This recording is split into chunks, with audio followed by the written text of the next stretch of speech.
I now call this meeting to order. The City of Lynn's Food Policy Council on this March 12th, 2025 at 4:21 p.m. And so we'll kick it off with a roll call. So we have Greater Lynn Senior Services, Leo, Present. the Food Project, Present. UMass Extension Nutrition Program, Present. Salvation Army, Present.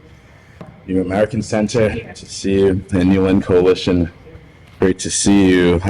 Representatives in attendance, Lynn Community Health Center, and Catholic Charities. Great to see both. All right, should be on the way, and so we will get going. Roll call is complete. If we should jump into, actually, let's approve the minutes. So going into, do I have a motion to open new business? Do I have a second? All right, a roll call. Greater Lynn Senior Services, Leo, Yes. the Food Project, Yes. Mass Extension, Yes. Salvation Army, Yes. New American Center, Yes. and New Lynn Coalition. All right. So I am assuming we've had a chance to look over the minutes. Any questions about the minutes? If not, do I have a motion to approve them? I so move. All right. And a second? All right. Roll call. Greater Lynn Senior Services. Yes. Leo. Yes. The Food Project. Yes. UMass Extension. Yes. Salvation Army. Yes. New American Center, New Lynn Coalition. All right. And it's approved. And now that, M, good to go, great to see you. All right. No worries, traffic is crazy. I was a little late too. So this has been on our old business for a while. And actually, I do have a motion to, take off the table on old business, invite a representative from Salem Food Pantry. Do I have a motion? I so move. All right. Second, roll call, Greater Lynn Senior Services, Yes. Leo, Yes. the Food Project, Yeah. UMass Extension, Yes. Salvation Army, Yes. New American Center, Yes. New Lynn Coalition, and the chair. I have been voting. But for the record, I voted yes on all the previous votes. Yes. So, old business, it's off the table. We have been meaning to invite our friends at the Salem Food Pantry for a while, knowing full well how many of the residents that they serve and knowing that food insecurity doesn't know city boundaries. And it's great to have Robin here. She is going to come on up and tell us about what's happening in Salem, areas of partnership and collaboration, and everything in between. And it's my great pleasure to introduce her. So come on up, Robin.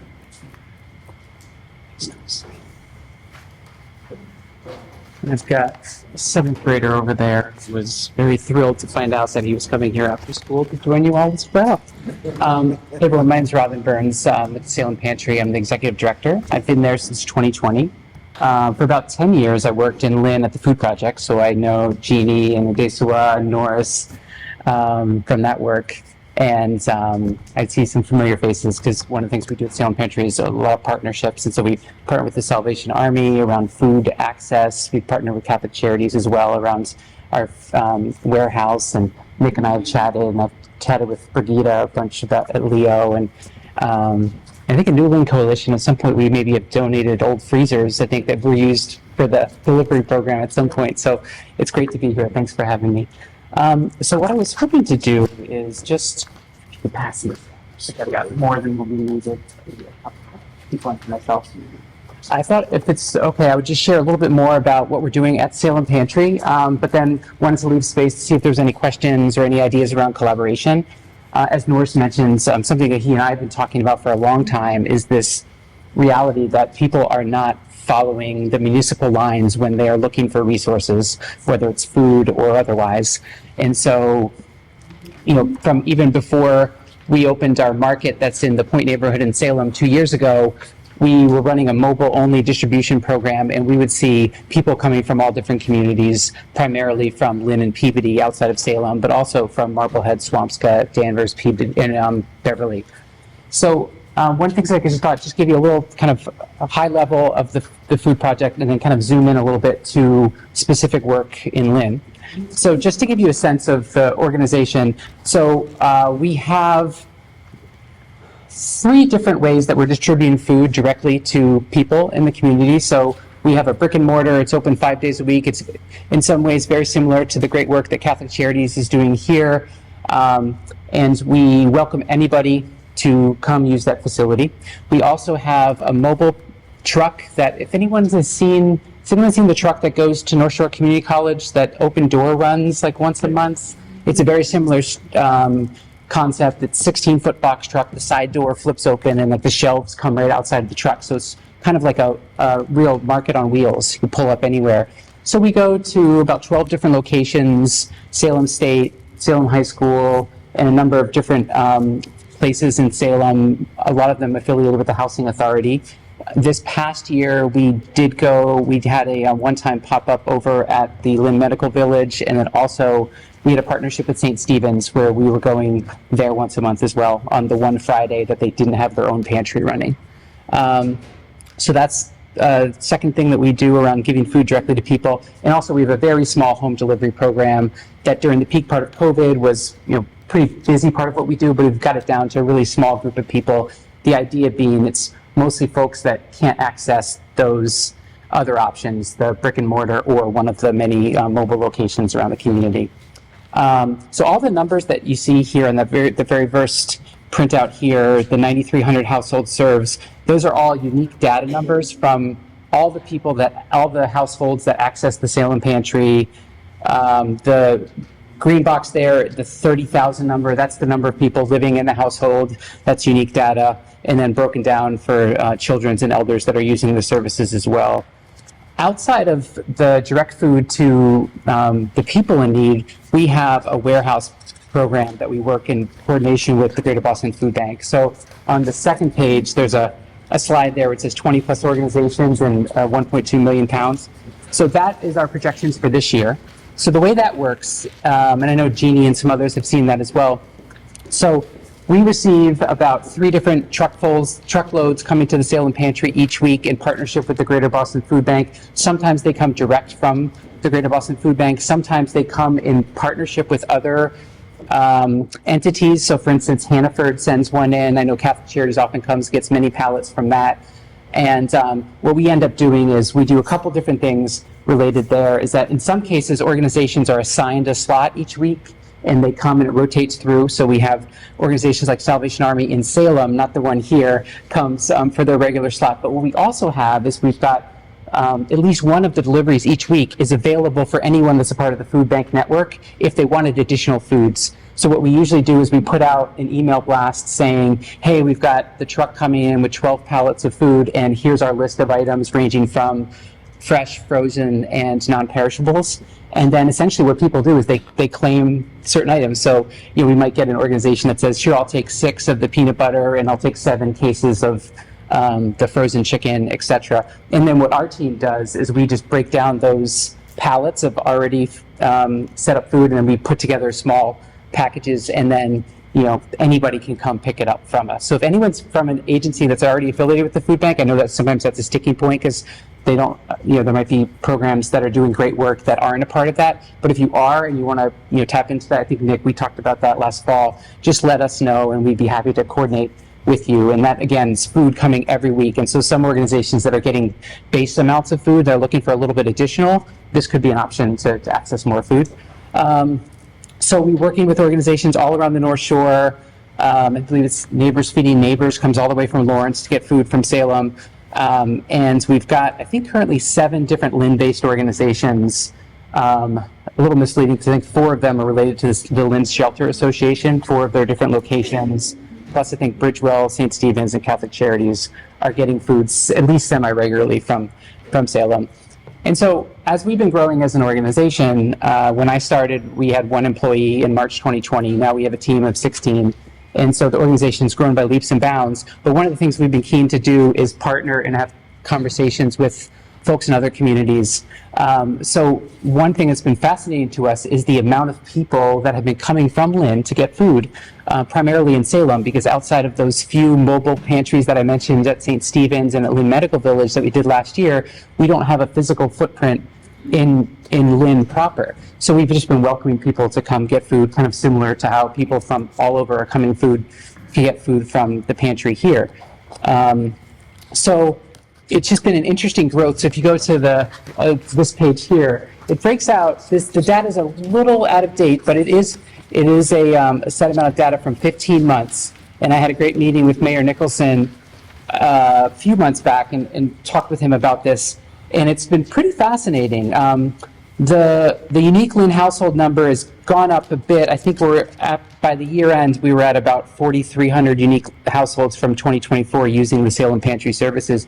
But even at this time, we were close to 4,000. And again, these are all just people living in Lynn that are just coming to Salem to get food. And in many cases, again, I don't need to say this to this crowd, it's likely to assume that they're also getting other resources, whether it's coming here to the pantry and then also going to Lynn or maybe going to Citizens Inn and Peabody. We know that so many of these services in the different communities are really lifelines to so many.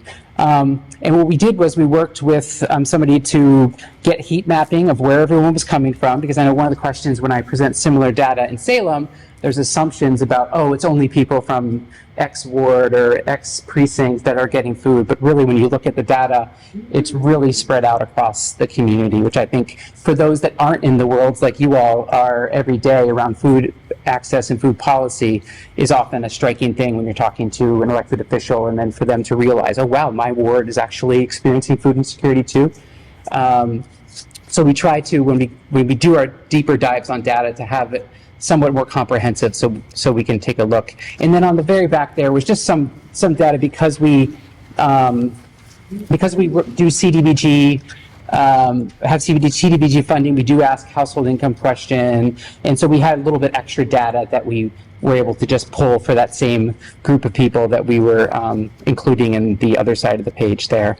So it's something I feel like every time I talk to Norris, it's like this thing that feels like the numbers are always getting bigger and it always feels like we could do more, but obviously with limited resources, and particularly in this current climate that we're in right now with, I don't know if everyone saw yesterday, the LFPA program from the Department of Ag was just shut down for the year. They were going to announce another round of funding to support local farmers and help organizations like all of ours get more access to local food. That's now gone. So it's just been really fascinating and a little bit unmooring to see how everything's been playing out over the past couple months. But that could take us very off the rails if I keep talking about that. But so that was a really flash introduction or overview to the work that Salem Pantry is doing. On the back here is just a card if anyone wants to connect afterwards. One thing that's not really on here, I want to talk a little bit about is a little bit more about our strategic vision around the warehouse hub work. One of the things that we've been finding is as we talk to organizations that have been taking part of our distribution hub and getting more food and finding that a value for them, we've been really trying to figure out, okay, well, there's so many, for instance, in the community of Lynn, there's so many great programs, so many great things happening here. Our organization, even though we're serving so many people from the community, we certainly don't want to show up as kind of somebody from outside the community who doesn't necessarily know the best way to meet the need in Lynn. And so what we would rather do is figure out how we can best partner and find ways to support programs that are already up and running, that are already flourishing.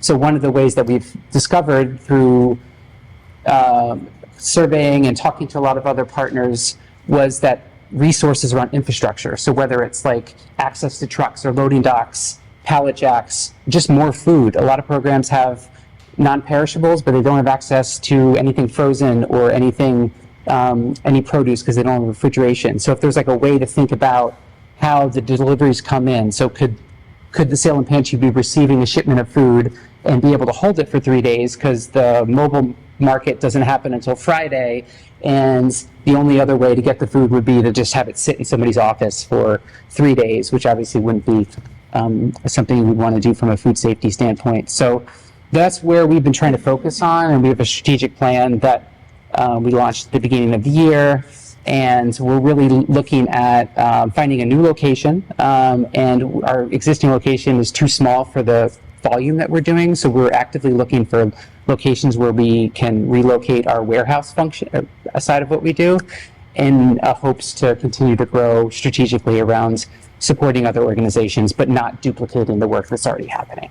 So I think that's enough of a spiel, and I don't know how much time I have, but I'm happy to answer questions, or if anybody. I have a question. Yeah. So how can the Food Policy Council help you?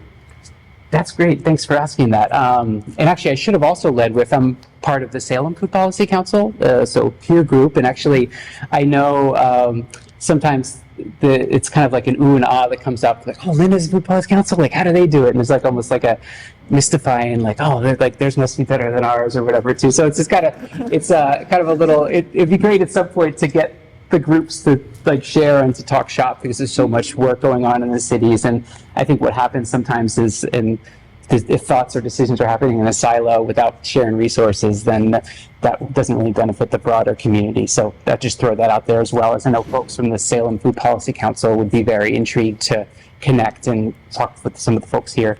So in terms of resources and how the Lynn Food Policy Council can help, I think on one hand, I think it's just awareness. So just, even though our name is Salem Pantry, it is welcome to everybody. One of our strategic considerations for the next 3 years is to consider a potential name change, just because often I say we're the Salem Pantry, and then in the next sentence I undercut what our name is by then saying, well, we're not just Salem and we're not just a pantry, but we welcome everybody.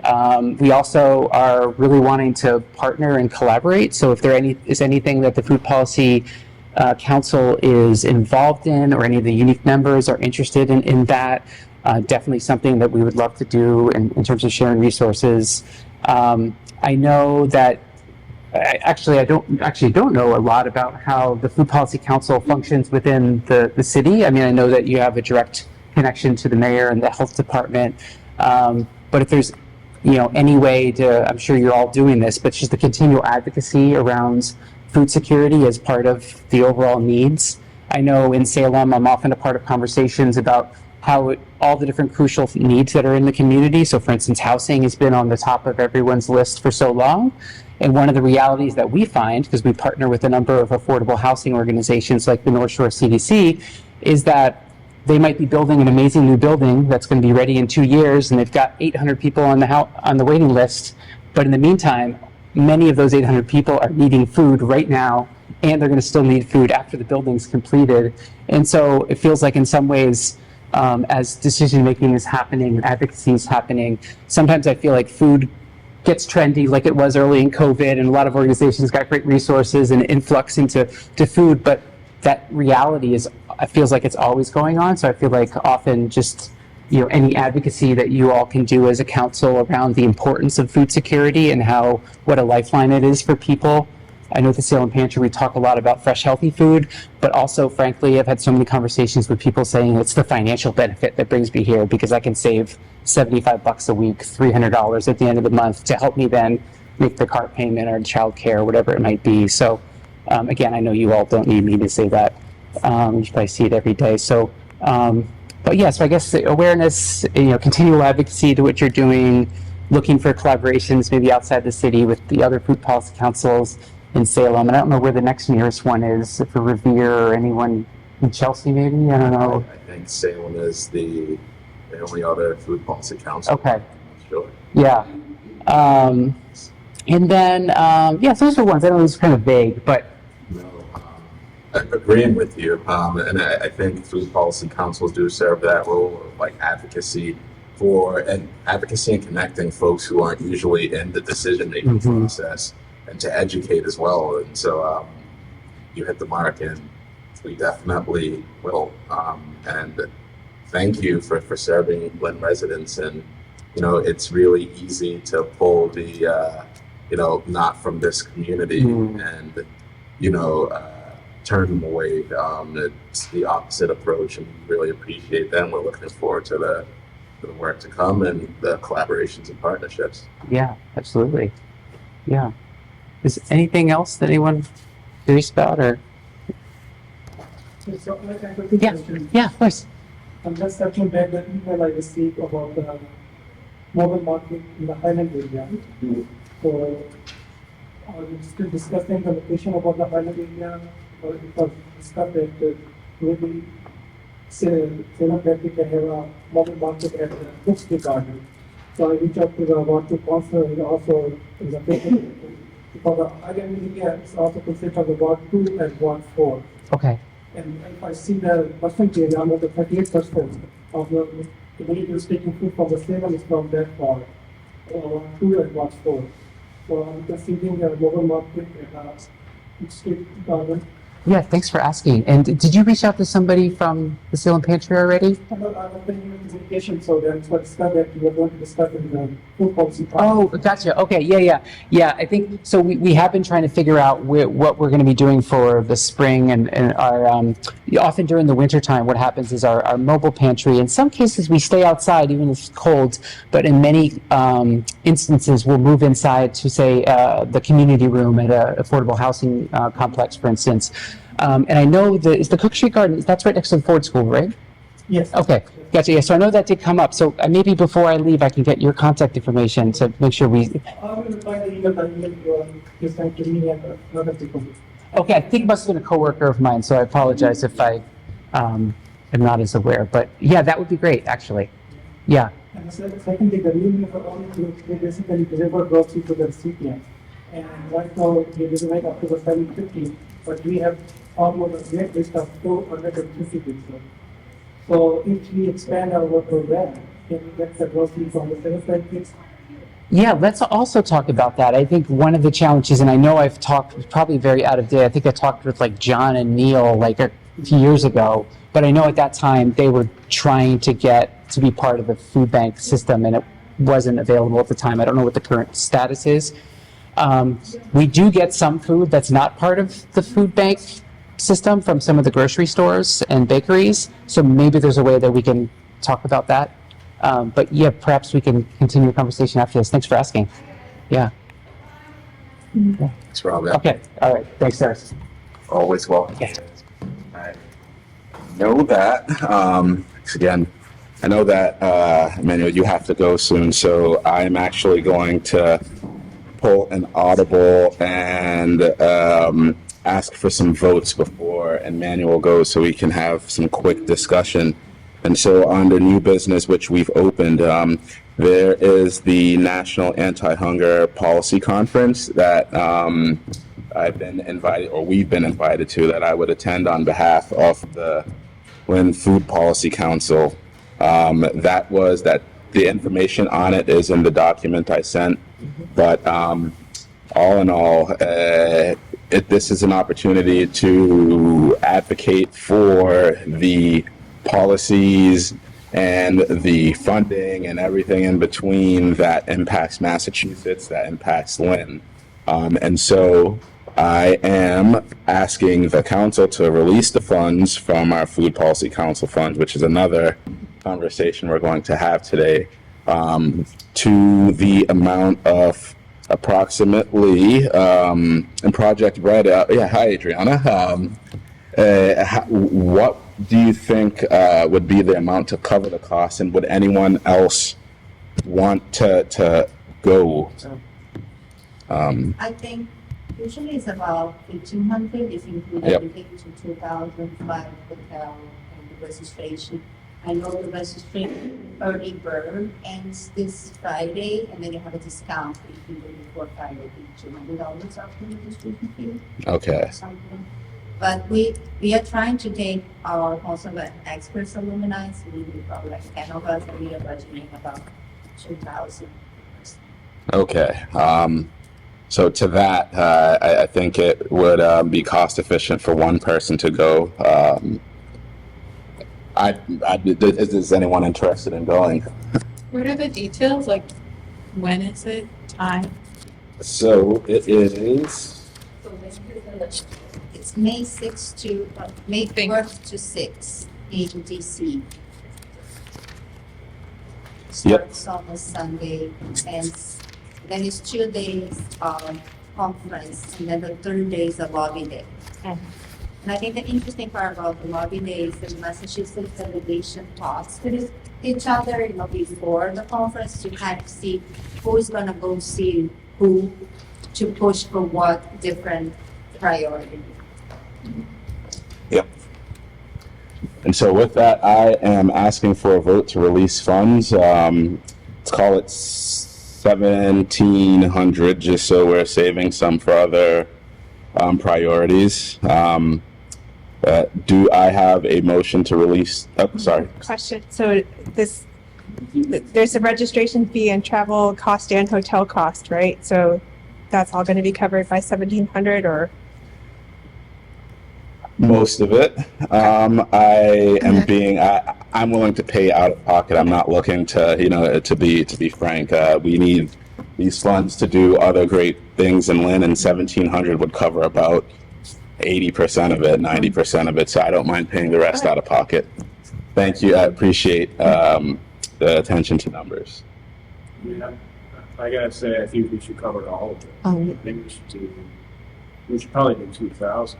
Yeah. Or Just up in to case. 2,000. Yeah. Because otherwise, we'd have to do another vote to release additional, right? What is the will of the council? Yeah. I think. I second that. All right. Roll call. Greater Lynn Senior Services. Leo. Yeah. For the food project. Yeah. UMass Extension. Yes. Catholic Charities. Salvation Army. Yes. New Lynn Coalition. New American Center. The chair. Yes. Funding approved. Thank you very much all, and I will keep y'all up to date with everything that's happening around that. And very quickly, Food Policy Council funds, before you go in manual. So we have approximately $11,000, $8,000 now that we need to spend, or at least allocate. Tia from Creative Collective Mutual Aid Lynn really wanted to be here for this conversation because, first of all, Mutual Aid had to reactivate again given circumstances of what's been happening, and she has some ideas for expenditure areas. I'm also going to, what I'm going to propose the motion is that we table it, unfortunately, and also, but before we table it, I'd like to propose some areas for y'all to think about so that we can just come back to this and get spending quickly. Just reminding everyone again that Gliss has graciously been holding on to these funds for a while, and auditor folks, they like to see money being in and out instead of being held there, and so we need to get this going. So the areas in particular that I propose that we fund, number one is our admin costs for Emily, and that would be, I would propose 2,000, and that would be 1,000 per year, and so we would have her services for 2 years if she agrees. I would propose clothing and branding. A big issue in Lynn is that not as many folks know we exist. I think that goes a long way. Also, I think there's a lot of other event-related products that we can get really creative with clothing and branding and merchants, and so I propose approximately 2,000 there. I propose 3,000 for technology because, for example, we don't have a hybrid meeting set up. I think that's a way to invite folks from the public. Pretty much, it's a means of access and to expand who we're reaching. I mean, I'm not the most I am tech savvy, but not to the degree of like, setting up mics and cameras and all of that. And so I propose that we budget around 3,000 to a tech consultant there for items and expertise about what we need to expand our reach. And so I leave that with you all to let that marinate and think about. We've already authorized 2,000 for the conference coming up. And so that leaves us with 8,000 to kind of think about. And that's my piece. I'd love to hear any thoughts, questions, concerns. What does the funds have to be? ASAP. We've had them there for a year and a half, and they were specifically meant for Food Policy Council activities and implementations and network building, a really broad but targeted range, which I like. So there's some flexibility there to use the funds, and so the only thing that we can't do is, and we wouldn't want to, is like pay like a salary or anything like that, specifically for our work. Are there other like advocacy or conference type events coming up, either regional, national, statewide, that it might be worth earmarking some money to send representatives to those? That's a great idea. I think that's a Do you great use of funds. Like, I think sending you to DC makes a lot of sense with this money. So, And do you think that Leo would hold on to some of those, say, if we like to? you really put me on. If I was making the call, sure. I can talk to our CFO.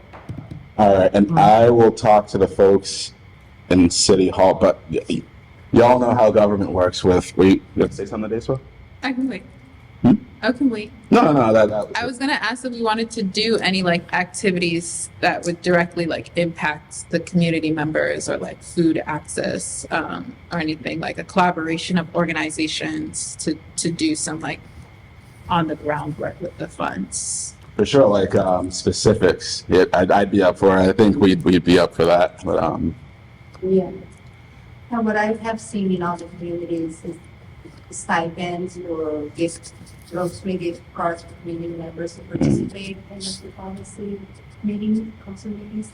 And also, in addition to the hybrid idea, interpretation, I know some most consulate have done in 2 or 3 languages with interpreters.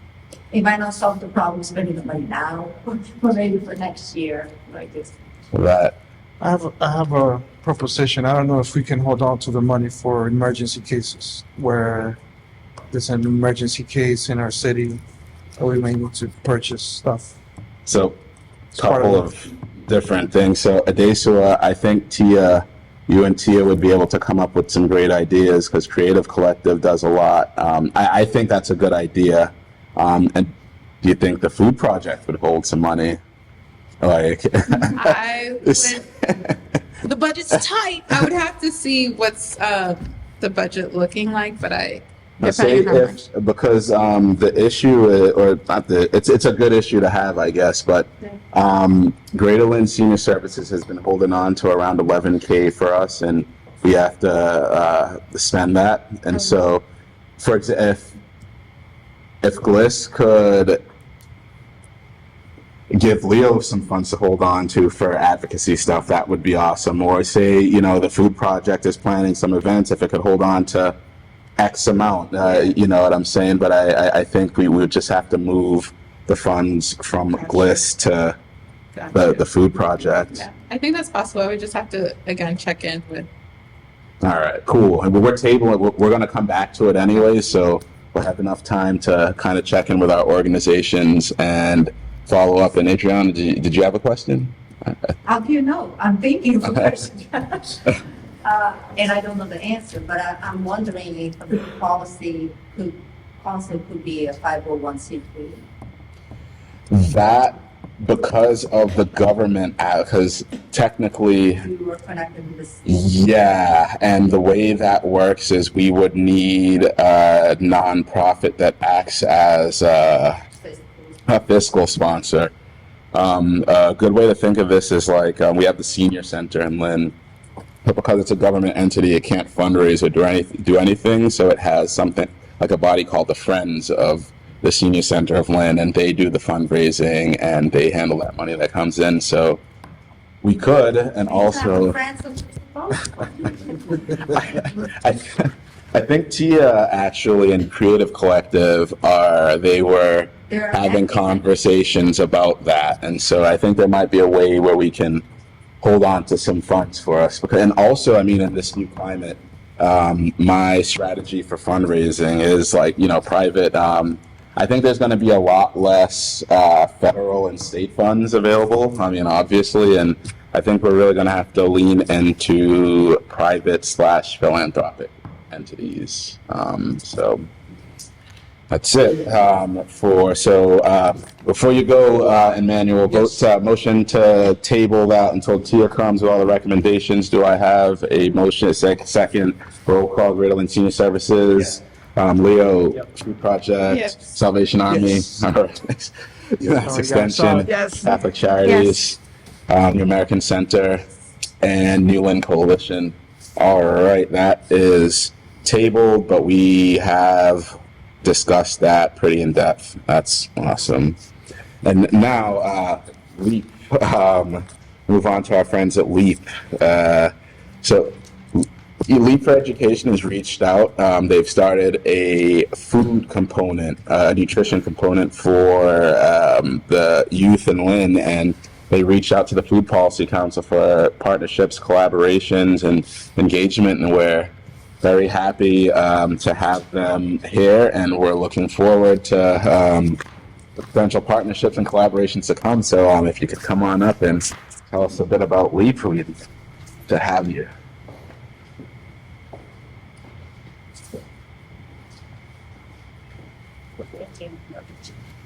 Good afternoon. My name is Hillary Kopp, and I'm the Director of Middle School Programs at Leap for Education, which is based at Salem. And Robin, about what I'm about to talk about, we're hoping to do in Salem this summer, so keep that in mind because I'll be calling you. So Leap partners with both Salem Public Schools and Lynn Public Schools to run after-school and summer programs for students in the city. Our program in Lynn is based at Marshall Middle School. It's in its 4th year of operation. Both programs are federally funded, so cross your fingers, they're 21st century funding, which President Trump tried to cut every time last time he was around, so hopefully he will not take it this time. But our students are the Marshall they match the Marshall population, and it actually exceeded in that our students are often more low income. They're more likely to be newcomers, more newer multi-language learner students, because that is our target group. They're more likely to be special needs students. That school right now, on average, of the students that we serve, 60% of them are 3 years or behind in grade level. So the point of these programs is to provide extra learning opportunities for the students to help them kind of continue to grow their skills. For the language learners, have lots more chance for English and conversation and talking than you do in a traditional classroom, and to really try to give them a chance to kind of get more in order to kind of catch up and accelerate. And at the same time, offer to them a range of different kinds of programming so they explore what they're interested in, like what lights their fire. Why should they go to school? They've got a chronic absentee problem there too. So why should they go? Why should they do well? Why should they plan high school? Why should they plan post-secondary? Well, if they're interested in something, that's the thread that feeds along. So we're working with them from ages 11 to early 14 to help them find their passion. And LEAP actually also has a teen center in both cities as well. And we connect our kids directly to that teen center. We have a summer work program for them when they're rising 9th grade. We support them in that transition to high school, and then help them get into post-secondary and mentor them through that. So that is who we are. But as for the reason I'm here today is that we got funding from the Phoenix Food Hub to do a what we call an enrichment. It's a project-based experience this spring, focused on food insecurity and healthy food. Now, middle schoolers, you say cooking, they're hungry all the time. They're growing like crazy. So, but what they want to make. It's not always so healthy. So it is both talking about how to make how they can make healthy food at middle school age, how they access healthy food, but also looking at food insecurity as an issue within their community. And obviously some of our families suffer from food insecurity. So in general, our students are, they're interested in social justice issues. They're interested in ways for young people to have a voice because, you know, think about when you were in middle school. Did you feel like you had a voice anywhere? Not too often. But that's what empowers them and makes them interested in learning. So we are looking for, number one, a facilitator for this particular programming. And I've been talking with Jean at UMass about they have kids in the kitchen that can actually work with the kids in the culture kitchen that they have at the school to do some of the cooking. But we're ideally looking for someone who is familiar with the landscape here. We want them to do community mapping. We want them to kind of learn about both all of you, which I've know all of your organizations in various places, sometimes directly and sometimes related to other things. To do community mapping, to understand the resources that are here, and to actually sort of create some youth voice on this issue. Our thought is, and the students will actually have input into this, but a final project for them coming out of this is to create what we're calling a cookbook. So the cookbook will include some healthy food recipes, but also information about how to get access to healthy food, where to get any food, also particularly, you know, trying to connect to more health, like the markets, the healthy food access, which as I was driving here, I heard who was talking about the end of the funding. That was literally as I was parking the car to come in here. But so that they sort of understand this issue, both in potentially in relation to their own families, but also then they're going to create a cookbook to share with all of us students in our program, as well as potentially all of the Marshall kids. So it's a chance for them to kind of be little people of you all. Learn about this issue, figure out how we can help people. So I am interested in if anyone has, and I sent you the job description, right? You have that. So would you mind forwarding it to the mailing list? I got it. That would be great. So we are looking for a facilitator and need to find someone pretty fast because we started at the beginning of April. And we have a number of resources. I've already gotten some resources from the Food Project, and Jean's sending me some, and we're trying to pull things together. But we're looking for guest speakers to come and talk really about what you do, how you help encourage food access, what you know about food access in this city, how young people can help with this. What should they be saying? If you want an advocacy, like, you know, how can they do that? So these are all the things that we're working with them on. So, and also sort of field trip opportunities. I would love for them to actually go some places, see some of these things, understand what it takes to run a food pantry, right? You need sorting food and stocking shelves and all of those kinds of things. So I would love to hear from you if those are options that you can provide our kids, because they are the future of the city. So good to start early. So thank you very much. Thank you for letting me join you today. Oh, thank you for coming. It's great to have you. And I have a couple of bits. I'll be here at the end. So if you have like things you want to tell me before you leave, that would be really awesome. Thank you. Thank you. Much appreciate that. You can sign me up right away for any volunteering opportunities, especially Okay. working with our city's kids. Wonderful. That would be great. Well, it's cliche, but they are the future, right? All right, and that leaves us to our last topic, and that is the Mass Food System Collaborative's Food Policy Council Summit.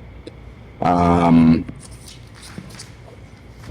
do have the email here, and you all have it, but long story short, the Mass Food System Collaborative, full disclosure, I also do some work with them separately from here, but they do ag policy for the state. And they work with lots of, I wouldn't even say work, it's more, they listen to lots of different entities and farmers and stakeholders to help affect policy. And they have a statewide forum coming up for food policy councils, and they would really appreciate it if someone from Lynn's Food Policy Council came and represented. And so my ask to you all is I would love for one of you all to go. And I know this is an ask because you all are working. You're doing this work during the day, and so if anyone is available and willing to go, definitely let me know. The date is yes. Yep, April 3rd. And so if I have the 3rd here, Nick, but I want to just go and check because it's handwritten and I might have. But it's on my phone. It's Julie. I'm just gonna. April 30th, it says in the Food Policy Council Summit planning. Okay, the 30th. Is anyone interested just knowing that date and time? Yeah. What time did you say? You'd have to.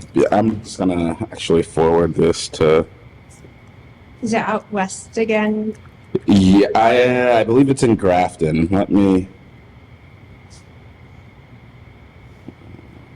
Believe it's in Grafton, which is still. In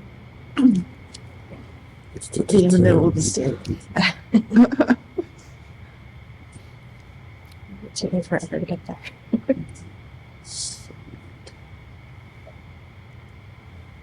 April 30th.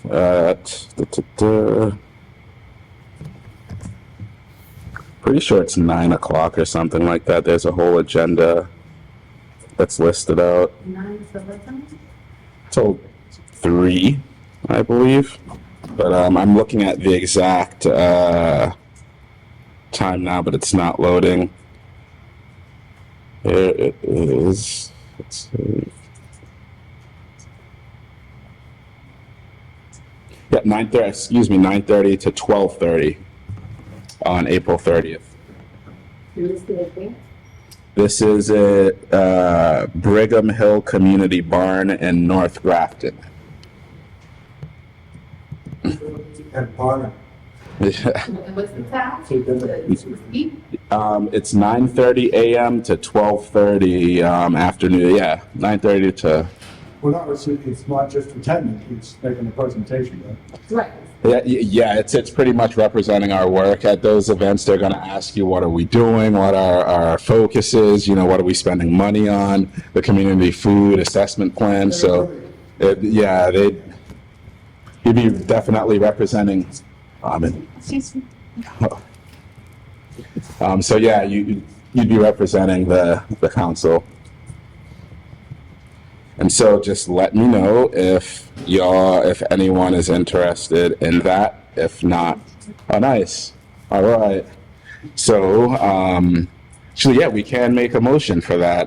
So I make a motion that Christine from Catholic Charities attends and represents the Lynn Food Policy Council at the Massachusetts Food System Collaborative's Food Policy Summit on April 30th. Do I have a second?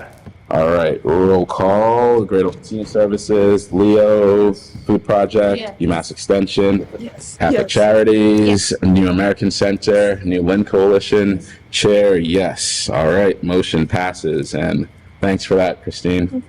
Thank you. And that concludes our meeting for today. Can I bring something up? Absolutely. Would this fall under other business? Not really. Do you care? This Okay. is just conversation. I should have emailed it, but I wanted to introduce myself. My name's Adesua. I am the representative Why don't from you the come food. on? I'm a representative from the Food Project. I'm the associate director, so essentially I support all of the youth and community programs that happen. At the Food Project, we've been really intertwined with the HIP advocacy that's been going on. Tomorrow is actually the HIP advocacy day at the State House. And I wanted to talk to the council about creating a resolution for HIP. Right now, we're advocating for $5 million more in funding. The funding has been reduced to a per household, the number of people in your household determine the amount to a flat rate of $20. And at the market, we've been noticing a lower attendance rate, and we're attributing it to the low the reduction of money in HIP. A lot of our markets are HIP accessible, and there's a high usage of HIP. And a lot of other councils, like the Council of Boston, Somerville, Salem, also have resolutions to support HIP. So I was wondering, I don't necessarily know the process, but I'm wondering if that's something that we would be interested in doing to show the state that Lynn and the Lynn Food Policy Council finds this to be extremely valuable to the people and important because it gives them direct access to fresh, affordable food. So, Yeah. do you make a motion for, what do you all think? Okay, the amount, okay, is there an amount which we're advocating for? Because I know it got reduced to like $20, and then I heard today that the governor's budget was saying like $30 a household. Yeah, I'm not too sure. I have to see. There's some emails I need to read, but I do believe I know that tomorrow we're advocating for an increase of $5 million. I do think it's going to stay at the flat rate, so you're probably right with it going to 30. Yeah. Yeah. Okay. Is that 5 million on top of the governor's ask, or is that 5 million over last year? 5 million on top of what they reduced it to, which I think is a flat. Great question. I could Google it real quick. Yeah, do you know? I think I'm looking at Jim. Yeah. I think what the governor approved is not cutting it, and that's 5 mil on top of what is there already. Is that Okay. correct, Jim? That I don't know, but I know that they were asking for more money. Yeah. We need more money. The word on the street is that it's not covering what it needs to. No, I think they want to get back to the like 40, 60, 80, ideally, opposed to a flat 20. Yeah. Can we, given that the advocacy is tomorrow, and I'm sure Yeah. you need the support tomorrow, can we do a blanket statement that we support can you propose the language that we do for the So I haven't, been present, so I don't want to mess it up. I also haven't been on the emails, so I could forward you something. So for their FY26 annual budget, they're trying to do 25 million. For FY25, they're doing a supplemental budget, which would include the 5 million. So it seems like right now it's 20 per household, regardless of size. And I want to say they want to get it back to the 25, which I believe that's 20 million. So should we just sign on to the collaboratives? Yeah. What do you? Yeah. Okay. Yeah, I would. I think we should probably sign on to the collaborative, but also have our own resolution as well. Which again, if it's not tomorrow, that's fine. I can say we're like in the process, but No, we ought to do it like now. right now. Okay. Right. That we basically sign on to whatever the collaborative is supporting. Okay. I'm going to abstain from that vote just because I work with the collaborative. And so